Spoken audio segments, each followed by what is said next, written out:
Anda kembali bersama kami di editorial Media Indonesia. Kita langsung saja berbincang dengan Bang Elman. Bang Elman, ini kalau kita lihat berita-beritanya tentang positif gitu, tentang sesuatu yang positif dari pandemi ini. Ada harapan baru, tetapi seolah-olah bertolak belakang dengan suara-suara yang di luar sana yang mengatakan penanganan COVID-19 di Indonesia ini gagal total. Ini bagaimana masyarakat harus membaca ini, situasi ini?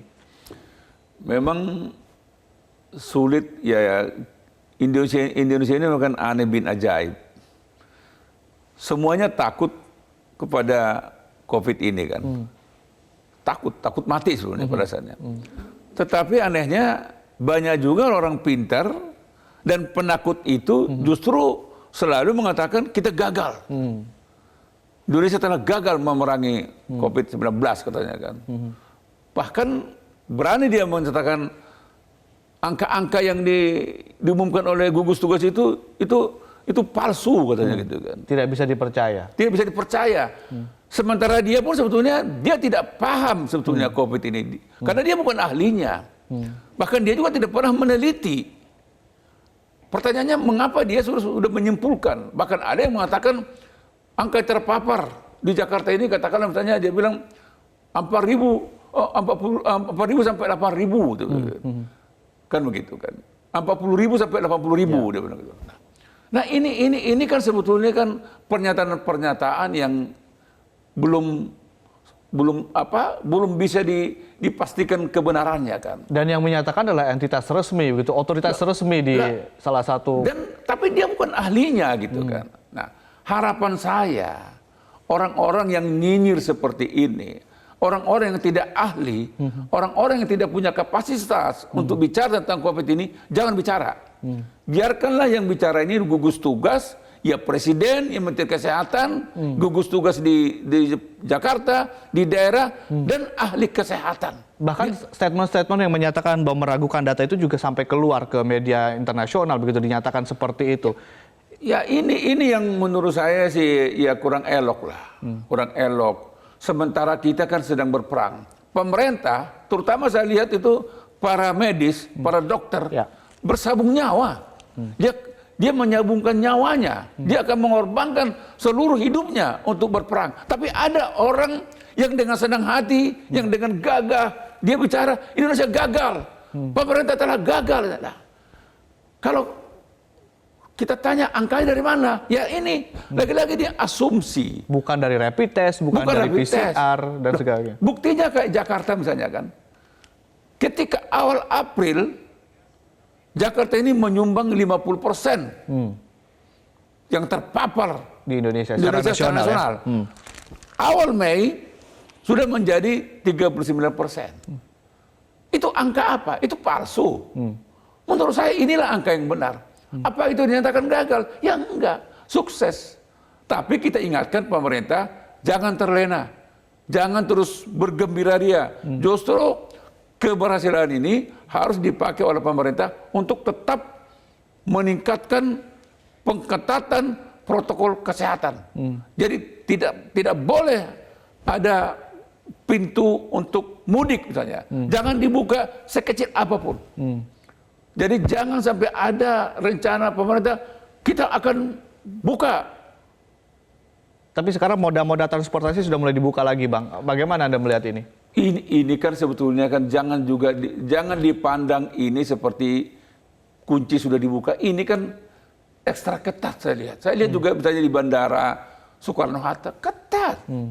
Jadi di Pulau Gadung juga sangat ketat. Jadi ini jangan juga diperpolitisir orang-orang. Wah, pemerintah tidak konsekuen. Apa yang tidak konsekuen? Kecuali kalau pemerintah membuka semua rute penerbangan, semua pintu-pintu, berapa gate yang ada di Soekarno-Hatta. Itu kan kalau saya nggak salah hanya dibuka 2 gate atau 3 gate itu. Jadi dari 18 atau 20 gate kan. Jadi menurut saya sih tetap ketat. Tapi kan tidak bisa terhindarkan ada juga yang harus kembali ke Medan. Tapi faktanya Bang Elman bahwa COVID-19 ini kan sebuah pandemi yang jadi masalah serius semua orang di Indonesia, sehingga ini jadi panggung yang besar juga untuk mereka yang berkecimpung di dunia politik. Nah, harapan saya gini, kalau ada orang yang rakus politik, nafsu berpolitik, nafsu untuk berkuasa 2024, nafsu untuk menjadi gubernur, nafsu untuk jadi bupati dan sebagainya. Presiden. Coba jangan sangkut pautkan dengan pemberantasan COVID-19 ini. Mari kita fokus, kita berperang melawan corona ini. Kalau ada yang mau jadi gubernur, mau jadi presiden, mau jadi bupati, ya terserah. Tapi jangan gunakan COVID-19 ini menjadi kendaraanmu untuk membusuk-busukkan yang ada dan seolah-olah kau yang paling hebat. Jangan macam-macam. Rakyat akan marah loh. Rakyat sekarang sedang ketakutan. Tapi kalau ada langsung bilang gagal, rakyat akan takut lagi kan. Jadi kita maunya rakyat ini harus happy.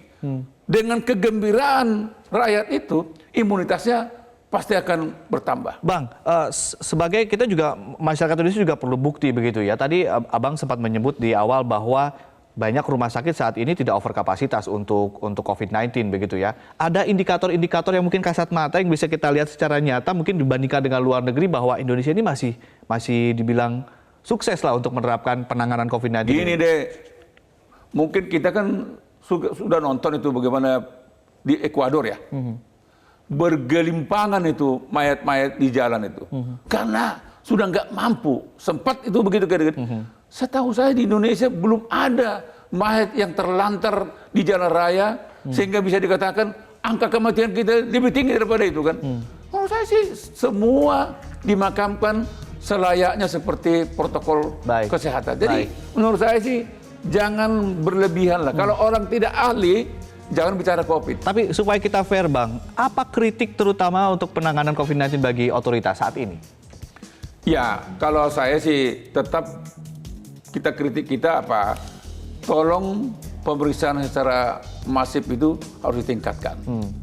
Jadi kalau target 10.000 cepat. Laboratorium itu juga tolong dimaksimalkan di seluruh Indonesia. Dan terutama saya lihat rumah sakit yang ada di daerah, tolong lebih dipersiapkan. Karena kalau di Jakarta ini berkurang, kita takut nanti akan pindah ke daerah kan. Oleh karena itu kita minta juga gugus tugas di daerah juga lebih siap, jangan lengah. Baik. Bang Elman, kita akan sambung lagi usai jeda. Nanti kita akan juga menyapa para penelpon di editorial media Indonesia kali ini. Tetaplah bersama kami segera kembali. Anda kembali bersama kami di kesempatan kali ini. Saatnya kami akan juga menyapa sejumlah penelpon yang akan bergabung di editorial media Indonesia. Kita ada penelpon pertama dari Manado, ada Pak Vence. Selamat pagi Pak Vence. Selamat pagi Bung Ade. Iya. Selamat pagi Pak Elman. Nah, ketemu lagi nih. Jadi begini. Pagi Pak. Saya ingin mereplay pertanyaan Bung Ade terakhir tadi kepada Pak Elman. Kira-kira apa yang kita ingin kritisi kepada otoritas sekarang tentang penanganan COVID, begitu toh? Nah, yang jadi persoalan yang ingin saya katakan pertama, saya cukup bangga bahwa pemerintah kita itu boleh dikata sukses dalam menangani. Karena tadi Bung Ade katakan bahwa Indonesia justru berada pada posisi 2 setelah Malaysia, yaitu pasien yang sembuh. Nah, ini satu saya berikan jempol. Tetapi yang jadi persoalan, saya ingin testimoni saja Bung Ade dan Pak Elman. Manado 2 minggu terakhir hanya berada pada 45 kasus positif. Dan itu lama, 2 minggu. Nah, tetapi seminggu terakhir Bung Ade, Manado ini semakin ramai, apalagi menjelang Lebaran. Jadi jalan-jalan sudah pada padat. Pasar-pasar, pusat-pusat pembelanjaan sudah mulai full. Nah, yang tiba-tiba saja kemarin, Manado itu menembus rekor positif sudah 71. Dari 45 naik sampai 71. Ini kan persoalan karena apa? Ini kan sudah ramai. Jadi artinya bahwa kita nggak perlu sebetulnya PSBB. Yang penting kita mengikuti aturan yang namanya protokol kesehatan, yakni tinggal di rumah, kita pakai masker, jaga jarak, ya kan, cuci tangan. Nah, kalau kita patuhi itu itu berarti kan kita itu sudah mendukung pemerintah. Karena yang paling penting kata Ade tadi kan cuma 3 hal saja yang harus dipenuhi oleh masyarakat, semua elemen masyarakat: patuh, setia, dan disiplin. Nah, kalau disiplin kita tidak ada, apa yang terjadi? Ya begitulah. Itu saja barangkali Bung Ade, Pak Pak Vence, Elman. Terima sebentar. kasih, selamat pagi, Metro TV. Pak Vence, Iya. sebentar Pak Vence, ada satu pertanyaan. Seberapa masif rapid test dan juga tes PCR di Manado saat ini, Pak? Saya kemarin dapat masukan, kenapa tiba-tiba Manado, Sulawesi Utara, dia angka positif dia tiba-tiba naik? Karena peralatan yang dikirim oleh pemerintah pusat sudah ada, yang namanya PCR dan lain. Nah, kalau memang demikian, itu saya mengusulkan kepada pemerintah di mana saja, pemerintah daerah di mana saja, itu harus dimaksimalkan, kata Pak Elman tadi, supaya kita bisa mendeteksi dari dini angka-angka yang tertular, dan itu secepatnya itu ditangani. Itu saja barangkali Bung Ade. Baik, terima kasih Metro TV. Pak Vence di Manado. Kita ke penelpon yang lain dari Tangerang, ada Pak Boy Lestari. Selamat pagi Pak Boy. Halo Pak Boy Lestari. Ya, selamat pagi Pak Ade, Pak Herman. Selamat pagi. Apa yang ingin disampaikan di editorial Media Indonesia kali ini, Pak? Maaf, saya dari Padang, Sumatera Barat. Oh, baik. Mohon maaf Pak Boy. Silahkan Pak Boy. Ya. Yang pertama Pak Ade, Pak Herman, kita berharap dan berdoa. Kita berharap dan berdoa semoga COVID-19 ini segera dihentikan, dihabiskan oleh Allah Subhanahu wa Ta'ala. Amin. Kalau bisa dalam bulan puasa ini selesai sudah. Itu yang pertama. Akibat dari COVID-19 ini ada 3, Pak Herman. Yang pertama korban medis. Itu sudah banyak yang sakit dan meninggal. Itu sudah diselesaikan sama ahli medis. Yang kedua, korban psikologis. Korban psikologis itu mayoritas rakyat Indonesia banyak di rumah. Itu bebannya sangat luar biasa, Pak Herman, Pak Ade. Kalau imannya kurang, dia bisa menangis setiap hari. Yang ketiga ini Pak Ade, yang penting sekali ini, korban sosial. Oke. 260 juta rakyat Indonesia, itu 60% itu pedagang loh Pak Ade. Pak Herman. Mereka sekarang tenggelam, mati, tidak berusaha sama sekali. Tenggelam sudah semua.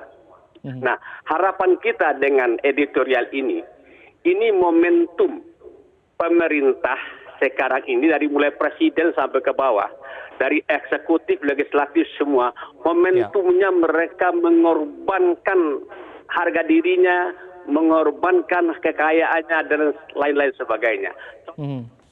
Baik. Ya, Pak Boy Lestari dari Padang, Sumatera Barat, terima kasih sudah kami dapatkan intinya.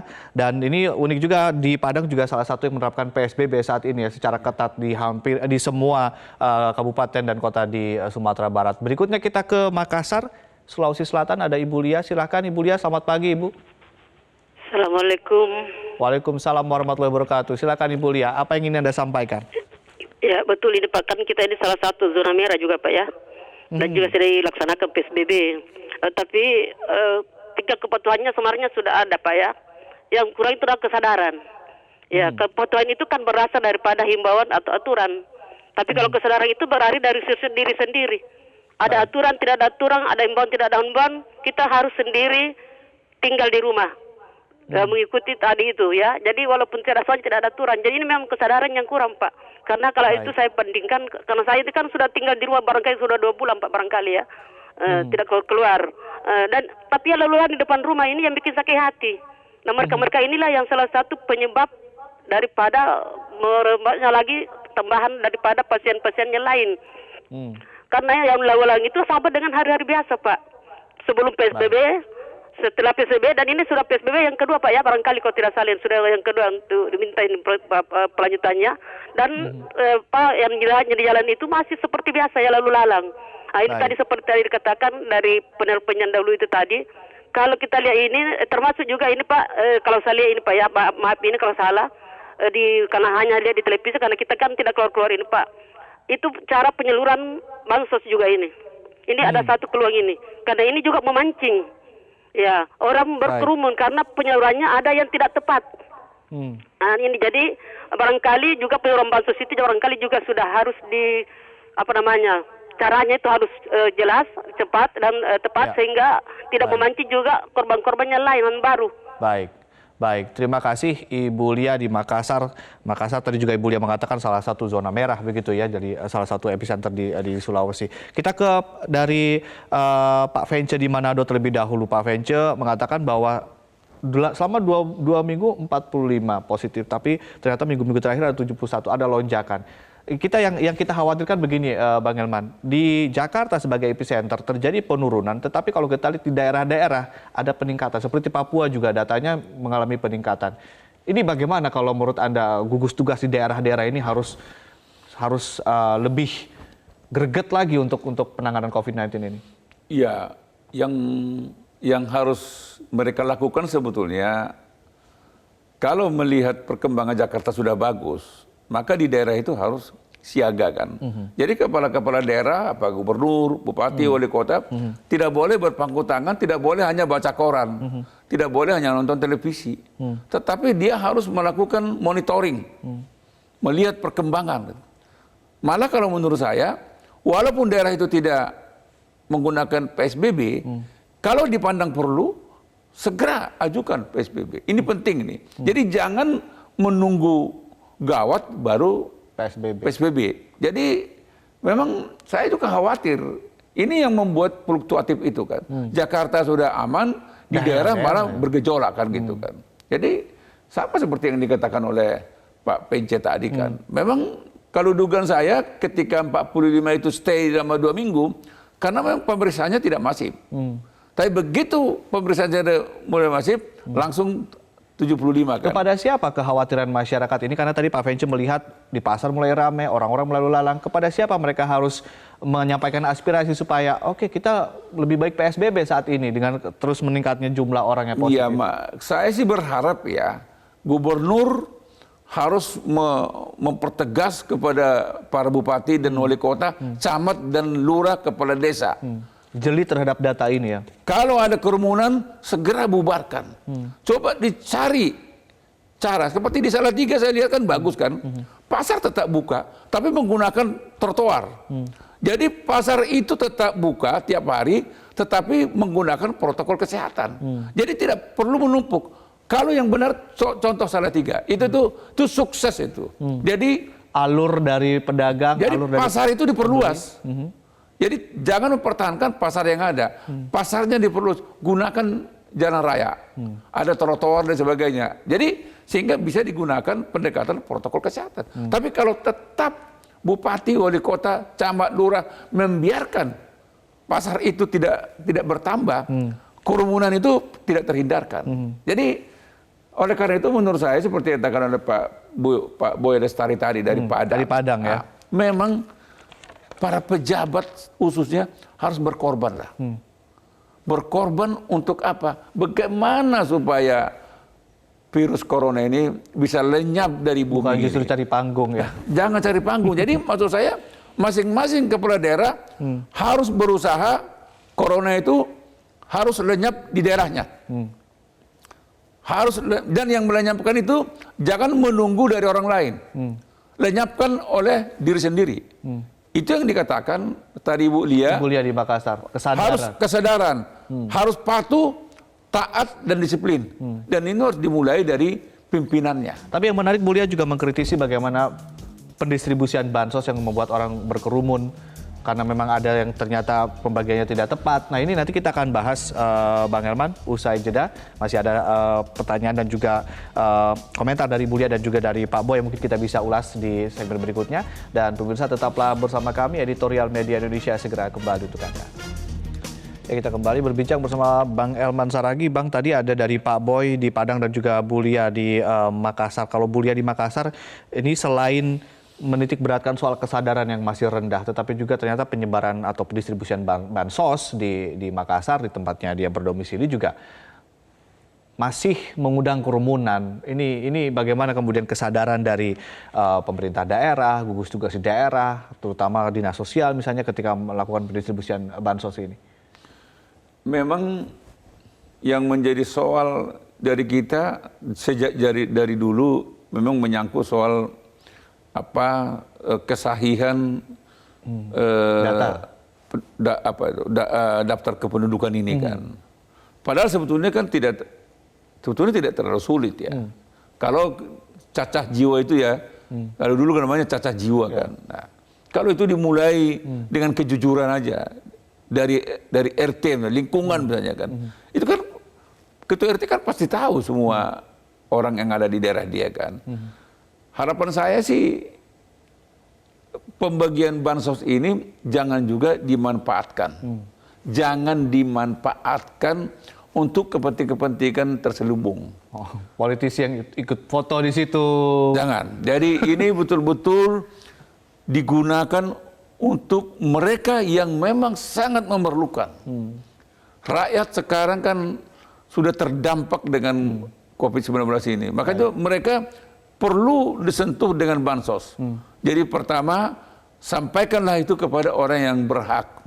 Dan nilainya jangan dikurangi 1 sen pun. Jangan di situ dimasukkan ongkos kirim. Jadi kalau 600.000, betul-betul 600.000 itu disampaikan. Gunakanlah dana APBD, dana daerah untuk ongkos kirimnya. Baik. Ini sebagai closing statement mungkin Bang Elman, ada pernyataan dari Pak Boy bahwa virus ini sudah menghasilkan atau mengakibatkan korban medis, korban psikologis, dan korban sosial. 60% warga negara Indonesia adalah orang yang bekerja di sektor informal. Mungkin sekalian menjadi penutup perjumpaan kita nih Bang Elman. Ya, harapan saya ke depan ya, orang-orang pintar jangan menggunakan kepintarannya untuk membohongi rakyat. Maksud saya, kalau memang orang-orang pintar tidak bisa membantu pemerintah, tidak bisa membantu rakyat untuk berperang melawan virus ini, ya diam saja. Jangan ikut mengganggu, jangan ikut menambah kepanikan. Buat pernyataan, tetap harus ada fakta, dan data. Harus ada data. Jangan membuat pernyataan berdasarkan asumsi. Serahkanlah kepada orang yang paham, yang punya otoritas, yaitu gugus tugas, ya Menteri Kesehatan, ya Presiden. Selesai. Jangan dengan asumsi dan juga jangan menggunakan ini sebagai panggung politik. Jangan menggunakan ini untuk panggung politik. Baik, terima kasih. Dosa loh. Baik, terima kasih Bang Elman dan pemirsa. Kedisiplinan dan kepatuhan menjadi kunci utama untuk menghentikan laju penularan COVID-19. Pemerintah seyogianya tidak memberikan kelonggaran pada aturan seperti aturan pelarangan mudik, sebab pada momen itulah puncak perpindahan orang dari satu daerah ke daerah lain terjadi. Saya Ade Mulya, terima kasih, sampai jumpa.